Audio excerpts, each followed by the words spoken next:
আসসালামু আলাইকুম, welcome to Saeed international. ইতিমধ্যে আপনারা খবর পেয়েছেন যে জেআরএ ভিসার যে মেয়াদ রয়েছে সেটা বর্তমানে বৈধভাবে অ্যাপসার থেকে বাড়ানো যাচ্ছে। সো অনেকে এখন প্রশ্ন করতেছে যে আমি যদি সৌদি আরবে আমার ফ্যামিলি নিয়ে আনি সেক্ষেত্রে আমার কী কী ডকুমেন্ট লাগবে বা খরচটা কীরকম আসবে। আজকের এই ভিডিওতে আমি সম্পূর্ণটা ক্লিয়ার করার চেষ্টা করব। সর্বপ্রথম যে প্রশ্নটা আসে, সৌদি আরবে যদি আমি আমার ফ্যামিলিকে আনি সেক্ষেত্রে আমার কী কী ডকুমেন্ট লাগবে।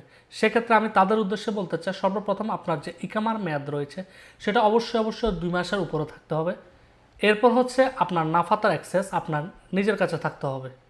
সো এখন সাধারণভাবে প্রশ্ন আসতে পারে, তাহলে আমি যদি ভিসাটা উঠাই, ভিসাটা উঠতে কয়দিন লাগবে বা কিভাবে আমি উঠাবো। সেক্ষেত্রে আমি তাদের উদ্দেশ্যে বলতে চাই, আপনার কপিলের যদি গোরফাতি জারি থাকে তাহলে একদম স্বল্প মূল্যে আপনি আপনার যে জেরা ভিসা রয়েছে সেটা উঠাতে পারবেন। আর যদি গোরফাতি জারি না থাকে, আপনি যদি ছোটো মুআসাসার লোক হয়ে থাকেন সেক্ষেত্রে তাদেরকে বলবো আপনারা চাইলে আমাদের হেল্প নিতে পারেন।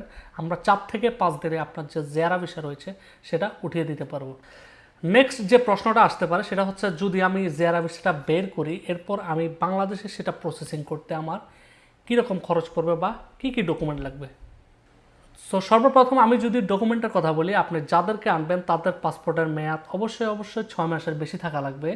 এছাড়া আপনি যাদের আনবেন তাদের অবশ্যই নিজ জেলা থেকে তাদের যে পুলিশ ক্লিয়ারেন্স রয়েছে সেটা সংগ্রহ করতে হবে। আর আপনি যদি বিবাহিত হন আর আপনার ওয়াইফকে যদি সৌদি আরব আনতে চান সেক্ষেত্রে অবশ্যই কাবিননামাটা শো করতে হবে। দেন হচ্ছে তাসিরা সেন্টারে অ্যাপয়েন্টমেন্ট নিতে হবে এবং অ্যাপয়েন্টমেন্ট অনুযায়ী সেদিন গিয়ে ফিঙ্গারপ্রিন্টটা দিয়ে আসতে হবে। দেন এখন প্রশ্ন আসতে পারে, ভাই তাহলে খরচটা কীরকম। খরচের ক্ষেত্রে আমি বলতে চাই, আপনি যে তাসিরা সেন্টারে যাবেন সেখানে আপনার খরচ হতে পারে 16 থেকে 25,000-এর মধ্যে, যেটা বয়সভেদে ভিন্ন হতে পারে। এরপর আসেন এজেন্সি খরচ, যেটা 2 থেকে 6,000, যেটা হচ্ছে আপনার যে এজেন্সিতে গেছেন তারা কীভাবে নেয় সেটার উপর নির্ভর করে।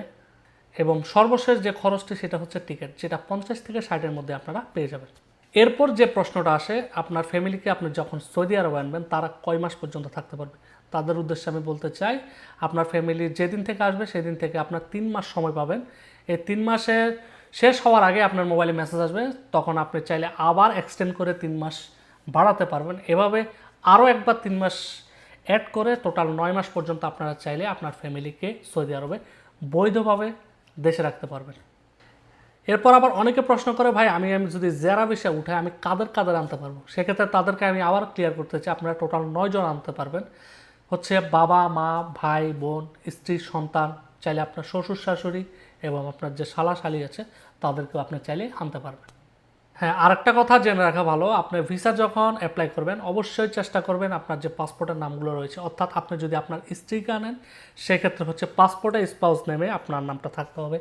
আর যদি আপনি আপনার বাবা মাকে আনেন সেক্ষেত্রে হচ্ছে আপনার বাবা মার নামের সাথে আপনার যে পাসপোর্টের নামে রয়েছে সেই নামের সাথে যাতে ওটা মিল থাকে।